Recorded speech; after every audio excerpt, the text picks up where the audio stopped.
നമസ്കാരം. ഇന്ത്യയിലെ തന്നെ മാതൃകാ പാതയാകാൻ ദേശീയപാതയിൽ അരൂർ മുതൽ വൈറ്റില വരെയുള്ള ഭാഗം ഒരുങ്ങുന്നു. അടുത്ത വർഷം അവസാനത്തോടെ ഈ റൂട്ടിൽ ഗതാഗതം പൂർണ്ണമായും 4 വരിയിലൂടെ ആക്കാനാകുമെന്നാണ് കരാറുകാരുടെ പ്രതീക്ഷ. ദേശീയപാതയിൽ അരൂർ മുതൽ വൈറ്റില വരെയുള്ള ഭാഗത്ത് സമാന്തര പാത നിർമ്മിച്ച് 4 വരി പാതയാക്കിയ ശേഷം നിലവിലുള്ള റോഡുകളുടെയും പാലങ്ങളുടെയും പുനർനിർമ്മാണവും പൂർത്തീകരിക്കും.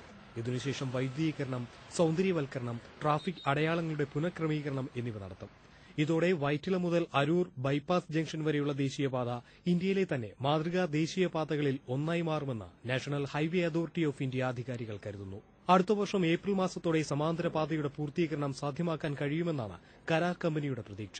കുറച്ച് പണി ജാസ്തിയുണ്ട്. ബട്ട് ഏപ്രിൽ എൻഡ് ഞങ്ങൾ മെയിൻ അരൂർ പാലം 1 കിലോമീറ്ററുള്ള പാലമാണ്, അതും കംപ്ലീറ്റ് ആവും.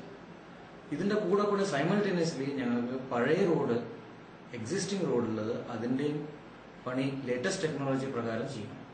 6 വർഷം മുൻപ് മദ്രാസ് കേന്ദ്രമാക്കി പ്രവർത്തിക്കുന്ന ജിയ, മെക്കോൺ എന്നീ കമ്പനികളുടെ സംയുക്ത സംരംഭം പദ്ധതി ഏറ്റെടുത്തുവെങ്കിലും നിർമ്മാണ പ്രവർത്തനങ്ങൾ പകുതി വഴിയിൽ ഉപേക്ഷിച്ചു. പിന്നീട് 2008 നവംബറിൽ ഡൽഹി ആസ്ഥാനമായി പ്രവർത്തിക്കുന്ന രാമേശ്വർ ദയാൽ ആൻഡ് സൺസ്, കൊച്ചിയിലെ ചെറിയാൻ വർക്കി കൺസ്ട്രക്ഷൻ കമ്പനി എന്നിവയുടെ സംയുക്ത സംരംഭം കരാർ ഏറ്റെടുക്കുകയായിരുന്നു.